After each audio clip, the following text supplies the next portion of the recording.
예배드리시는 모든 가정들, 또 온라인으로 가정에서 예배드리시는 모든 가정마다 하나님의 은혜와 평강과 소망이 넘치시기를 주님 이름으로 축원합니다. 지금은 우리가 사순절의 기간을 보내고 있습니다. 사순절은 부활주일 전까지 그 46일 전부터의 기간을 사순절이라고 하는데요. 주일을 빼면은 이제 40일, 그래서 순이란 10을 뜻하거든요. 사순절. 그렇게 약 40일 동안 그리스도의 삶과 고난과 부활을 묵상하면서 더욱더 일상의 경건화를 힘쓰는 기간이 사순절 기간입니다. 사실 우리는 매일매일 그리스도의 고난과 그 사랑과 부활을 깊이 묵상해야 되지만 이 사순절 기간만큼이라도 더욱더 일상의 경건화로 하나님 풍성하신 은혜를 체험하시는 복된 기간이 되시길 주님 이름으로 축원합니다. 자, 오늘 설교 제목 좀 보실까요? 설교 제목이 뭐죠? 잘되고 잘되는 성도들이라고 말하고 있습니다. 여러분, 성도라는 호칭은 사실 굉장히 구별된 호칭이고 굉장히 높은 호칭입니다. 성도. 한자어로는 이제 성스러울 성자, 이제 무리 도자를 쓰잖아요. 성도는 거룩한 무리들. 성도란 다른 말로 하면 거룩한 사람들. 우리가 여전히 죄가 있지만 예수 그리스도의 핏값으로 우리가 사신 바가 되셨습니다. 예수님의 보혈이 완전한 용서를 이루셨습니다. 그래서 우리는 거룩한 사람들이라고 불리움을 받는 거지요. 칭의의 은혜. 여전히 부족하지만 하나님의 성도라고 불리움 받는 것이 잘되고 가장 잘된 일인 줄로 믿습니다. 오늘 우리에게 주시는 첫 번째 주님의 음성은 36절 말씀 보시면 하나님의 어린 양이라는 말씀을 주목하면서 주시는 첫 번째 음성은요, 성도는 그리스도의 대속의 사랑으로 용서받은 잘된 존재들이란 사실입니다. 그 사랑은 대속의 사랑이에요. 여러분, 죄인이란 말을 들으시면 여러분은 어떤 생각이 드십니까? 죄인. 여러분, 죄인은 바로 다른 사람이 아니라 바로 나를 말하는 것입니다. 그 흉악한 죄인인 나를 위하여 예수님께서 하나님의 어린 양이 되셨습니다. 세례 요한은 예수 그리스도의 놀라우신 그 사랑을 제자들에게 가르치고 있어요. 요한복음 1장 36절 같이 읽습니다. 예수께서 건의심을 보고 말하되 보라 하나님의 어린 양이로다. 예수님은요, 하나님과 동등된 분이지만 죄인인 우리를 위하여 하나님의 어린 양이 되셨습니다. 예수님은 하나님과 동등된 분이지만 죄인인 나를 위하여 나 대신 목숨을 버리셨습니다. 신약의 다른 성경 말씀을 통해서도 예수님께서 어린 양 되심을 확인해 보겠습니다. 요한복음 1장 29절 같이 읽어볼까요? 이튿날 요한이 예수께서 자기에게 나오심을 보고 이르되 보라 세상 죄를 지고 온 하나님의 어린 양이로다. 사도행전 8장 32절입니다. 읽는 성경 구절은 이것이니 일렀으되 그가 도살자에게로 가는 양과 같이 끌려갔고 털 깎는 자 앞에서 어린 양이 조용같이 그 입을 열지 아니하였도다. 베드로전서 1장 18, 19절입니다. 너희가 알거니와 너희 조상이 물려준 헛된 행실에서 대속함을 받은 것은 은이나 금같이 없을 것으로 된 것이 아니요 오직 크먹고 점없는 어린 양 같은 그리스도의 보배로운 피로 된 것이니라. 할렐루야. 요한계시록 5장 6절입니다. 내가 또 보니 보좌와 내 생물과 장로 사이 한 어린 양이 서 있는데 일찍이 죽임을 당한 것 같더라. 그에게 7뿔과 7눈이 있으니 이 눈들은 온 땅에 보내심 받은 하나님의 7영이더라. 하나님의 7영이라는 것은 하나님의 완전하신 영이라는 뜻입니다. 오직 어린 양 대신 예수 그리스도만이 하나님 완전한 영으로서 우리를 죄사함의 능력을 가졌음을 믿으시기 바랍니다. 요한계시록 5장 12절입니다. 큰 음성으로 이르되 죽임을 당하신 어린 양은 능력과 부와 지혜와 힘과 존귀와 영광과 찬송을 받으시기에 합당하도다 하더라. 할렐루야. 하나만 더 보실까요? 계시록 12장 11절입니다. 또 우리 형제들이 어린 양의 피와 자기들이 증언하는 말씀으로써 그를 이겼으니 그들은 죽기까지 자기들의 생명을 아끼지 않았도다. 할렐루야.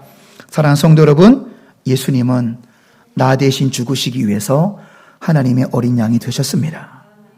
예수 그리스도의 대속의 사랑은 실화이며 실제입니다. 이것을 머리로만 믿는 것이 아니라 가슴으로 공감하며 믿어지는 은혜가 임하시길 주님의 이름으로 축원합니다. 성경에서 말하고 있는 죄인이 다름 아닌 나이기 때문이지요. 우리 로마서 5장 8절 다 같이 읽으실 때 그 우리 다른 단어 대신 1인칭 나를 대신해서 함께 읽어보도록 하겠습니다. 내가 아직 죄인 되었을 때에 그리스도께서 나를 위하여 죽으심으로 하나님께서 나에 대한 자기의 사랑을 확증하셨느니라. 뒤에 히터 좀 틀어주세요. 자, 예수님은 죄로 얼룩진 나를 대신 죽으심으로 나에 대한 하나님의 사랑을 증명하셨습니다. 예수님은 우리가 죄인이기 때문에 이 땅에 오셨음을 믿으시기 바랍니다. 많은 사람들이요, 사실은 이런 생각 갖고 있어요. 나같이 더러운 죄인도 사랑하실까? 여전히 신앙생활 해요. 여전히 교회를 다녀요. 그런데 책이나 면담이나 직간접적인 이런 면담과 상담을 통해서 들어보면 교인 중에 상당수가 나 같은 죄인을 사랑하실까? 불안 속에 살고 있어요. 심지어 나 같은 죄인은 버리시지 않으실까? 라는 생각으로 살아가고 있다는 거지요. 여러분 어떻습니까? 예수님은 우리의 죄 문제를 해결하기 위해서 죄인들을 위해서 이 땅에 오셨음을 믿으시기 바랍니다. 마태복음 9장 12, 13절 같이 읽어볼까요? 예수께서 들으시고 이르시되 건강한 자에게는 의사가 쓸데없고 병든 자에게라야 쓸데있느니라. 너희는 가서 내가 긍휼을 원하고 제사를 원하지 아니하노 하신 뜻이 무엇인지 배우라. 나는 의인을 부르러 온 것이 아니요 죄인을 부르러 왔노라 하시니라. 할렐루야. 예수님 우리와 같은 죄인들을 위해서 이 땅에 오셔서 나의 흉악한 죄악을 처리해 주시기 위해서 나 대신 죽으셨다가 나 대신 부활하심으로 그 죄사함을 확증해 주셨습니다. 할렐루야.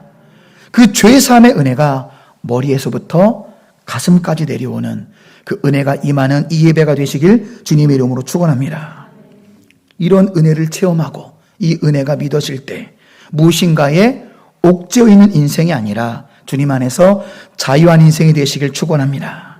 예수님께서 나의 죄값을 위해 나 대신 죽으심으로 우리에게는 살 길이 열렸고 그래서 우리는 구원받은 존재라고 말하는 것입니다. 할렐루야. 그래서 첫 번째 메시지는 우리는 잘 될 수밖에 없는 존재이며 이미 잘된 존재임을 믿으시기 바랍니다. 할렐루야.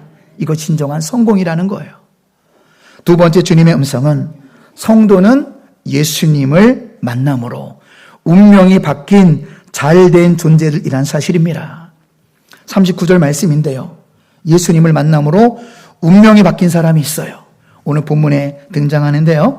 이 말씀을 받기 전에 오늘 본문의 배경인 등장인물을 좀 정확히 알고 은혜를 받았으면 좋겠습니다. 뒤에 두 개 켜주세요. 지금 제가 왜 말하냐면 온도가 지금 18도라서 좀 추울까 말씀드리니까 적정 온도는 한 23, 4도가 좋습니다. 한 사람 때문에 끄라고 하면 안 되죠, 사모님? 네. 한 사람이 불편하는 게 아니라 전체가 우리가 또 적정해야 되니까. 네. 자, 먼저 말씀을 좀 보시면요. 자, 오늘 본문의 그 배경과 그 등장 인물을 좀 우리가 더 알기 원하는데요. 자, 먼저 본문의 저자가 누구죠? 본문의 저자는 사도 요한이죠. 이 말씀이 이게 왜 헷갈리냐면은 본문의 저자가 요한이에요. 근데 본문의 저자인 요한이 오늘 여러분 35절 소제목에 뭐라고 돼 있죠? 요한의 두 제자. 그러니까 요한이 세례 요한을 말하고 있는 거예요. 그러니까 이름이 중복되니까 헷갈릴 수 있죠. 심지어 42절에 보면은 시몬을 말하는데 이 시몬을 말할 때 또 요한이 또 나옵니다.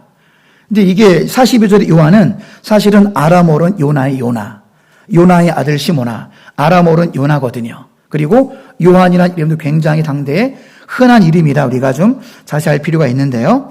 자, 오늘 본문의 저자인 사도 요한이 세례 요한을 말하고 세례 요한의 두 제자를 말하고 있습니다. 등장인물이 총 몇 명일까요? 자, 순서를 보시면은, 자, 등장인물이, 자, 세례 요한이 등장하고, 세례 요한의 두 제자를 오늘 지금 말하고 있는데, 세례 요한의 두 제자 중에서, 자, 한 사람 이름을 밝히고 있어요. 40절 말씀 보시면, 두 사람 중에 하나는 시몬 베드로 형제 누구래요? 안드레라고 말하고 있죠. 세례 요한의 두 제자 중에 한 제자는 안드레인데, 또 한 사람은 누군지 말하고 있지 않아요. 네. 자, 누군지 말하지 않고 있고, 그 다음 등장인물이 누구예요? 예수님. 예수님을 안드레가 만나고 너무 좋은 거예요. 할렐루야. 예수님 만나니까 너무 좋아서 그 흥분된 마음으로 자기 형제 시몬에게 가서 예수님 만나러 가자.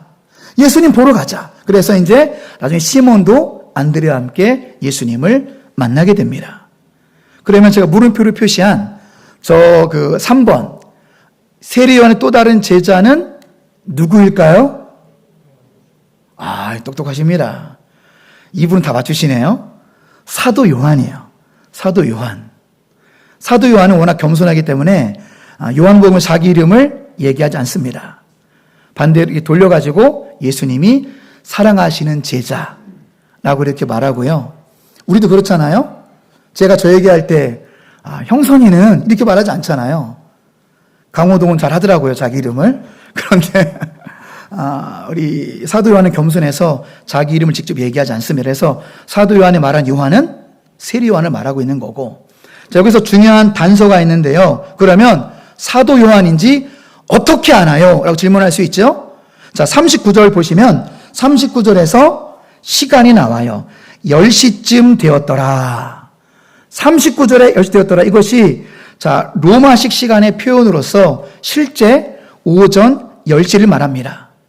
사도 요한은 자신이 예수님 만난 시간을 절대로 잊을 수가 없는 거죠. 여러분, 우리도 그렇지 않습니까? 운명적인 사건이 있던 날 우리 잊지 못하죠. 여러분, 그 시간이 그대로 기억나지 않습니까? 비슷한 냄새만 맡아도 그 시간이 기억되지 않습니까? 여러분, 첫사랑을 만난 그 시간대를 기억하지 않아요? 아니면 첫사랑한테 차였을 그 씁쓸한 시간대를 기억하고 있지 않습니까? 다들 사랑 안 해보셨습니까? 사도 요한은 자신의 운명을 바꾸어 놓으신 예수님과의 첫 만남을 잊을 수 없는 거예요. 정확히 예수님과의 첫 만남, 자신의 운명을 바꾸어 놓은 예수님과의 첫 만남의 시간을 분명히 기억하고 있는 거예요. 그래서 39절에 10시쯤 되었더라. 이 의미는 뭐냐면 구어체를 표현하면 이런 거죠. 나도 그때 안드레와 함께 있었다. 나도 직접 예수님을 보았다. 나도 안드레와 같이 예수님을 함께 첫 만남을 가진 나도 목격자다. 그리고 감격이 있는 거죠. 사도 요한에게는 내가 그 10시라는 그 시간을 누가 말해요? 체험한 자가 말할 수 있는 거예요. 경험한 자가 말할 수 있는 것입니다. 나도 그 현장에 안드레와 같이 10시에 있었다. 그 예수님과의 만남은 나의 운명을 바꾸어 놓았다라는 것입니다. 할렐루야. 평범한 어부였던 요한은 예수님 만나고 자신의 운명이 완전히 바뀌었습니다. 예수님을 아는 정도가 아니라 예수님과 예수님의 사랑과 인류의 미래까지 소개하는 요한복음, 요한 1, 2, 3서, 요한계시록까지 기록한 인물이 사도 요한입니다. 자신의 운명을 완전히 바꿔놓은 예수님과의 첫 만남을 사도 요한은 절대로 잊을 수 없던 것입니다. 사랑하는 성도 여러분, 인생이 어렵고 지칠수록 예수님과의 첫 만남을 기억하시기 바랍니다. 인생이 힘들잖아요. 인생이 지치고 힘들수록 예수님과의 첫사랑을 기억하시기를 축원합니다. 우리 인생 가운데 가장 잘된 것은 우리가 예수님 만나고 운명이 바뀐 것입니다. 우리는 영원한 사망으로 가는 죄의 종이었다가 영원한 생명으로 가는 하나님의 자녀가 되었습니다. 할렐루야. 여러분, 우리가 죄를 지어도 왜 완전히 넘어지지 않는지 아십니까? 우리가 죄를 지어도 왜 하나님께 버림받지 않는지 아십니까? 우리가 하나님의 자녀이기 때문입니다. 믿습니까? 아버지는 자녀를 절대로 버리지 않아요.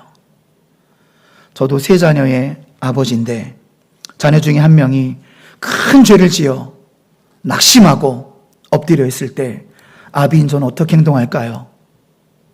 넌 우리 가문의 수치니 그런 큰 죄를 저질렀다니 넌 호적에서 팔 테니까 집을 나가라. 제가 버릴까요? 그렇지 않지요. 정반대지요. 죄에 빠져 넘어진 그 자녀를 더욱더 불쌍히 여깁니다. 때려서라도 정신 차리게 만들고 부디 좋은 그리스도인으로 되기를 바라는 마음입니다. 그 자녀가 회복되기를 바라고 도와주는 것이 부모의 마음 아니겠습니까? 이것이 하나님 아버지의 마음입니다.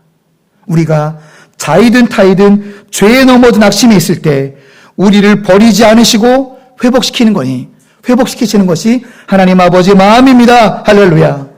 다시 질문드립니다. 하나님께서 여전히 죄에 넘어지는 우리를 왜 버리지 않으신다고요? Because God is our Father. 하나님은 우리의 아버지시기 때문입니다. 우리를 왜 버리지 않으신다고요? 우리는 하나님의 자녀이기 때문입니다. 할렐루야. 요한복음 1장 12절 영접하는 자, 곧 그 이름을 믿는 자들에게는 어떤 권세요? 하나님의 자녀가 되는 권세를 주었으니. 할렐루야. 양옆에 계신 분 축복해 주세요. 당신 하나님의 자녀입니다. 하나님 당신을 버리지 않습니다. 그렇습니다. 하나님 절대로 우리를 버리지 아니하십니다. 그러니 불안해하지 마시고 안심하시고 평안을 누리며 사는 우리 모두가 되시길 바랍니다. 예수님의 날량한 사랑과 용서를 가슴으로 깨달아 주님 안에서의 평안을 회복하는 복된 동함의 가족들이 되시길 주님의 이름으로 축원합니다. 세 번째 주님 메시지는 성도의 미래는 예수님이 변화시키시기에 반드시 잘 될 거라는 사실입니다. 우리 한 번만 더 옆 사람 축복하겠습니다. 당신은 반드시 잘 될 것입니다. 아멘. 말씀으로 우리가 확인해 보기를 원합니다. 41절 42절 말씀 보시면 안드레가 자신의 형제인 시몬에게 찾아가서 우리가 메시아를 만났다라고 지금 흥분돼서 말하고 있어요. 여러분, 메시아는 히브리어입니다. 자, 헬라어로는 그리스도라고 하고요. 한국말로는 구원자라고 하는데요. 이 뜻이 더 중요합니다. 이 정확한 성경적인 의미의 그리스도는 뭐냐면 하나님의 유일하신 대리자로서 기름 부음 받은 자. 이게 메시아의 뜻이고 그리스도의 뜻이고 구원자의 뜻인데요. 여기서 여러분 더 중요한 것이 있어요. 그리스도는 예수님의 직책입니다. 여기에 소망이 있는 거예요. 무슨 얘기냐? 여러분의 직책이 무엇이죠? 집사, 권사, 안수집사, 장로. 여러분의 직책이 있으시잖아요. 여러분의 이름이 아니잖아요. 그죠? 여러분의 직책이잖아요. 예수 그리스도는 뭐냐면 예수님의 직책입니다. 그리스도는 예수님의 직책인데 이거는 누구에만 부여된 직책이에요? 예수님에게만. 그래서 기도할 때 정확한 기도는 예수 그리스도의 이름으로 기도합니다가 되셔야 돼요. 예수님보다 더 정확한 의미는 예수 그리스도입니다. 그리스도가 어떤 의미가 있냐면 하나님의 유일하신 대리자로서 기름 부음을 받으며 죄사함의 권세가 예수님에게만 있습니다. 할렐루야. 죄사함의 권세가 예수님께만 있으니 여러분이 예수님을 믿을 때 예수가 여러분을 용서해 주심을 확증하시기 바랍니다. 왜요? 예수는 그리스도이시기 때문에 예수님만의 나의 죄를 용서할 수 있으시기에 그래서 예수 그리스도 이름으로 우리가 죄사함 받으심을 확신하시기 바랍니다. 놀라우신 은혜예요. 묵상할수록 Amazing Grace, 놀라우신 은혜라는 사실입니다. 자, 이런 죄사함의 감격을 갖고 안드레와 시몬은 예수님을 다시 찾아갑니다. 이때 시몬을 처음 보신 예수님은 지금 시몬을 보자마자 뭐라고 말하고 있어요? 너는 장차 게바가 되리라. 예수님은요, 여러분의 속마음을 꿰뚫어 보심을 믿으시기 바랍니다. 우리 마음의 상태를 다 알고 계세요. 그래서 어떤 사람은 계속 복을 받습니다. 왜 계속 복을 받을까요? 왜 이렇게 잘 될까요? 내가 볼 때 그 사람 현찮아 보이고 그냥 좀 아닌 것 같은데 하나님이 그 가정에 계속 복을 주세요. 왜 그러실까요? 지금은 좀 미흡해도 하나님 그 사람의 마음의 중심을 아시기 때문이에요. 하나님 우리 마음을 속속들이 꿰뚫어 보고 계십니다. 엑스레이, 아니 MRI 이상으로 하나님은 우리의 마음을 꿰뚫어 보고 계세요. 그러니까 베드로의 부족함을 다 알고 계시죠. 베드로가 3번 부인할 것도 다 알고 계셨어요. 하지만 예수님은 베드로의 변화도 보고 계셨고요. 베드로의 회복을 보고 계셨습니다. 할렐루야. 그래서 장차 너는 반석이 되리라. 게바는 아라모입니다. 아라모. 참고로 말씀드리면 아라모는 뭐냐? 당시 이스라엘 그 동네 주변을 중동 국가라고 부르잖아요. 미들 이스트. 성경의 배경이 되는 땅. 중동의 당시의 국제 공용어가 아람어였어요. 지금 우리 공용어가 영어잖아요. 영어. 전 세계 영어인 것처럼 당시 중동의 국제 공용어는 아람어였기 때문에 예수님은 3가지 언어를 구사하셨어요. 자, 예수님은 아람어도 하셨고요. 예수님은 히브리어 성경을 줄줄 읽으셨기 때문에 예수님은 히브리어도 말할 수 있었고요. 당시 동네는 이제 헬라 문화가 강했습니다. 로마치아 있었지만 헬라 문화가 언어를 지배하고 있었거든요. 예수님은 헬라어도 하셨어요. 여러분 예수님처럼 3개국어 이상 하시기를 축복합니다. 예수님 잘 보려면 3개국어 이상 하셔야 돼요. 할렐루야. 아람어로 게바. 이제 게바는 반석, 바위. 네가 지금은 미흡하고 나는 네가 나를 3번 배신할 것도 알아. 나는 네가 죄에 빠질 것도 알아. 하지만 나는 너의 미래를 보고 있단다. 회개하고 변화되고 회복할 잘될 너의 미래를 알고 있다. 할렐루야. 그래서 장차 너는 반석이 될 거야. 장차 너는 바위가 될 거야. 너는 초대교회의 반석이 되며 너는 초대교회의 리더가 될 거야. 할렐루야. 그렇게 축복하십니다. 여러분 우리도 마찬가지예요. 예수님께서 시몬을 변화시켜 시몬 베드로라 불리운 것인 것처럼 예수님은 우리를 변화시키셔서 우리를 반드시 잘되게 하심을 믿으시기 바랍니다. 지금 이대로의 모습으로 하나님께 당당하신 분은 아마 몇 분 안 되실 거예요. 너무 그래도 좌절하거나 낙심하지 마시기 바랍니다. 베드로를 변화시킨 예수님은 나를 변화시키실 줄로 믿습니다. 물이 변하여 포도주가 되게 하신 예수님은 나를 근본적으로 변화시키심을 믿으시기 바랍니다. 베드로를 변화시킨 예수님이 나를 변화시키실 것이기에 나는 잘될 수밖에 없는 존재입니다. 할렐루야. 그래 사랑하는 성도 여러분, 절대 포기하지 마시고 주님 안에서 꿈을 꾸시기 바랍니다. 우리에게 꿈이 있는 한 우리는 영원한 청년입니다. 마지막으로 한 번만 더 권면해 주세요. 당신은 영원한 청년입니다. 시작. 당신은 영원한 청년입니다. 할렐루야. 주님 안에서 소망을 가지시기 바랍니다. 시편 37편 4절 같이 읽어볼까요? 또 여호와를 기뻐하라. 그가 내 마음의 소원을 내게 이루어 주시리로다. 사랑하는 여러분, 꿈을 꾸고 소망을 품고 살아가시기 바랍니다. 예수님은 우리를 회복시키시고 고치시고 성장시키셔서 우리가 부끄러움이 없는 온전한 그리스도인으로 세워주실 줄로 믿습니다. 우리를 잘되게 하시고 더 잘되게 하실 것입니다. 그것이 예수님의 마음이기 때문입니다.